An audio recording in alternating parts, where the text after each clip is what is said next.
que chacun au poste où il est, du ministre au planton, du chef d'entreprise aux manœuvres, considère comme reposant sur ses seules épaules le destin de la nation. Inventons un système qui ne récompensera désormais que la compétence, le travail et la probité.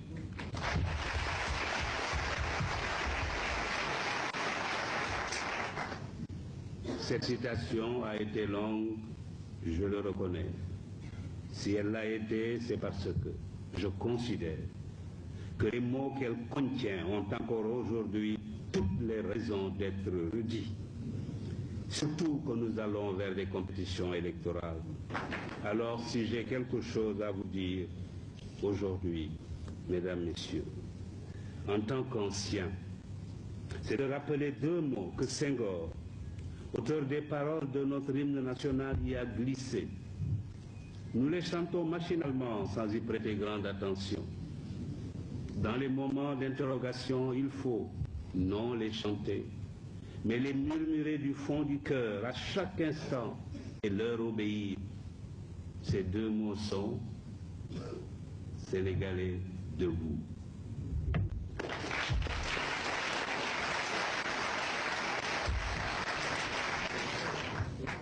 Debout pour le travail et pour l'éthique avant qu'il ne soit trop tard. Debout en nous rappelant devant chaque choix, chaque action, la pensée d'Emmanuel Kant.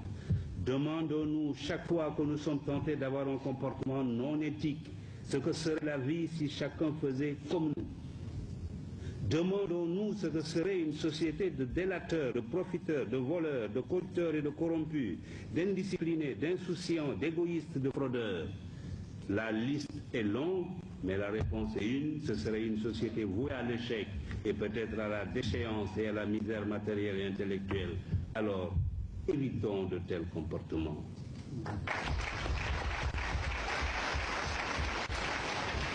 J'ai relevé dans un éditorial de Béchir Ben Ahmed, publié après la récente tragédie des immigrants d'Afrique noire vers le mirage européen, immigrants qui ont laissé sur les barrières de Melilla des morceaux de vêtements, des lambeaux de chair et une partie de notre dignité.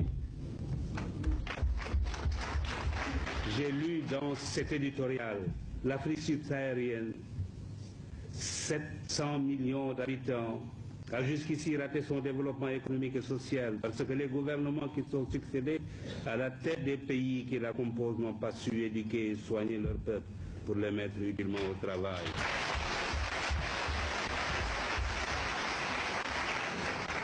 Héritiers du pouvoir colonial, de nations en constitution et de pays aux frontières arbitrairement tracées, ils n'ont pas pu maintenir à l'intérieur de leur pays la cohésion nationale et la paix.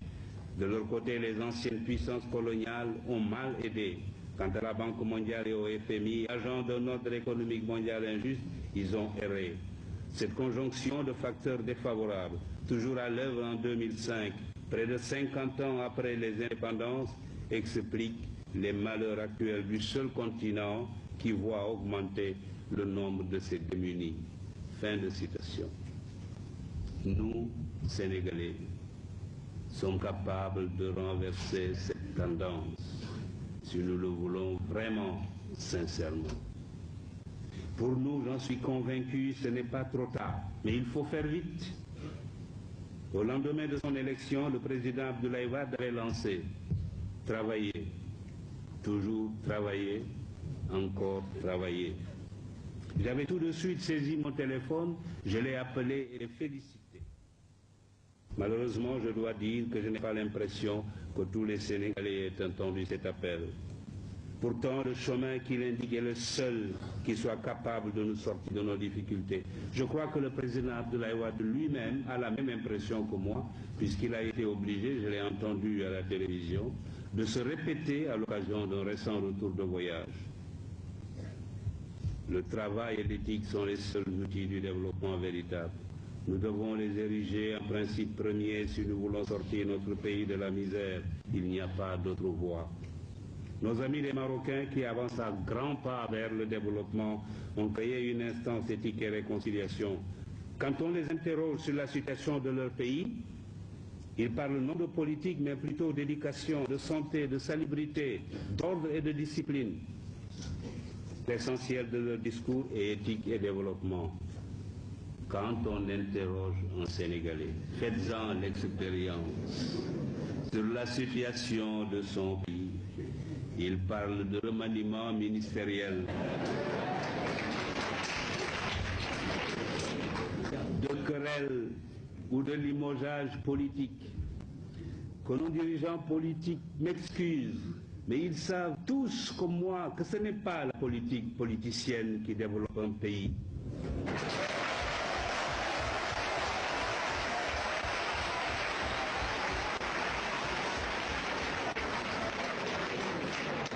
J'ai écrit dans un recueil de discours et d'allocutions que je me propose de publier bientôt que ce genre de politique est le métier le plus facile du monde.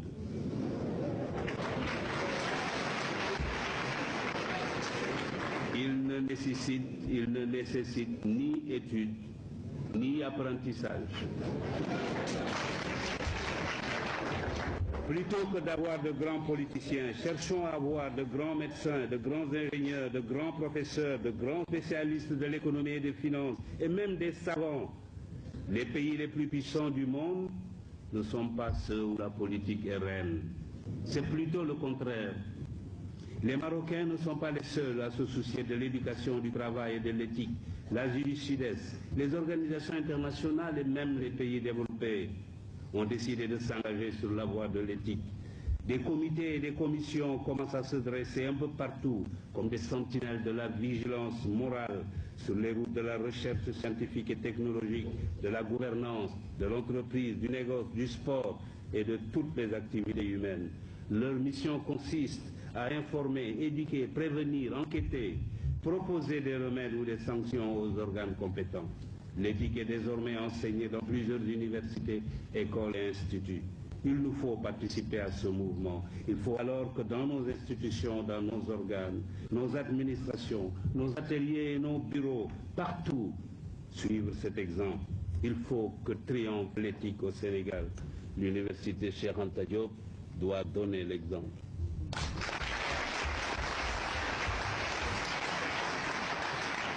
Oh, je sais qu'il y a des frémissements à cet égard dans notre pays, notamment chez les médecins et chez quelques journalistes. Le Sénégal a été récemment choisi pour abriter le séminaire des parlementaires francophones sur l'éthique dans la gestion des affaires publiques. J'ai lu avec intérêt les contributions à ce séminaire et surtout celles de Mme Fall Sidibé. Mais c'est encore bien insuffisant. Nous devons, dans ce domaine, participer et dans tous les secteurs à l'effervescence qui se constate ailleurs. Alors, debout, comme dit notre hymne, pour bâtir un Sénégal uni autour du travail, de l'éthique et de l'intérêt général. C'est un choix fondamental. On ne paraît plus ringard en le préconisant. Je le préconise. Je ne serai peut-être plus de ce monde quand surviendront les conséquences de ce choix, pour lequel les Sénégalais auront opté en faisant soit ce qui est éthique, soit ce qui ne l'est pas. Ce jour-là, je suis sûr qu'ils diront en eux-mêmes. Et pourtant, le Père Kéba, avant de partir, nous avait prévenus. Et d'outre-tombe, je leur répondrai, selon le choix qu'ils auront fait, suivant le cas, heureux, c'est bien, ou triste, mais tout de même rancunier. Après tout, vous l'avez voulu.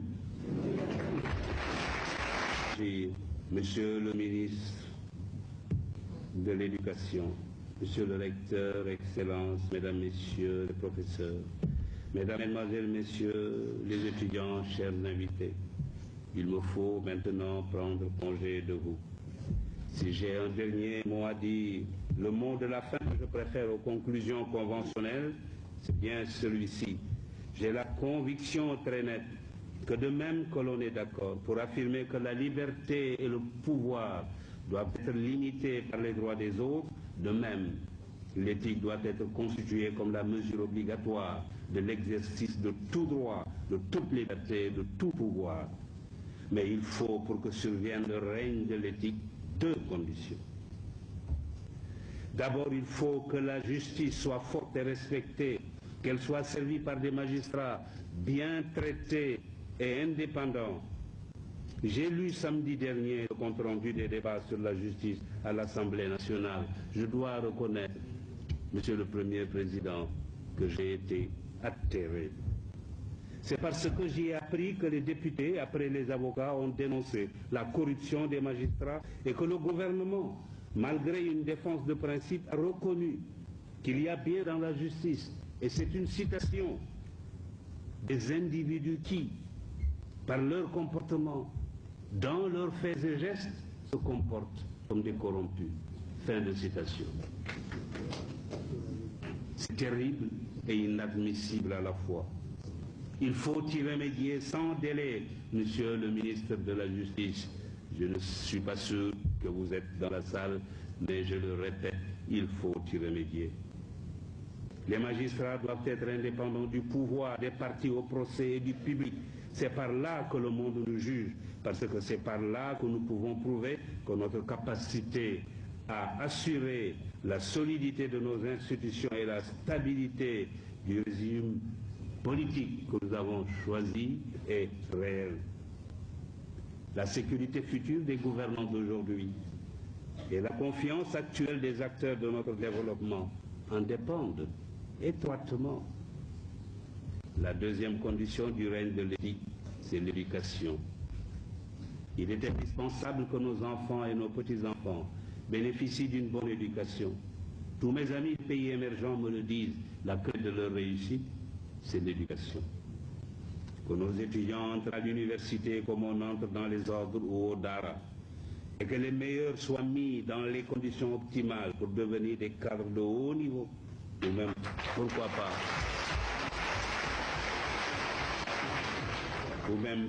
pas, comme je le disais tout à l'heure, des savants. Bien sûr, cela nécessite la réhabilitation de la fonction technique au détriment de la fonction politique.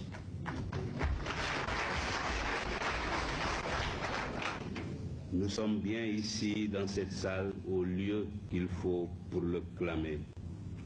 Merci au professeur Mariam Soumaré et Abdoulaye Sakho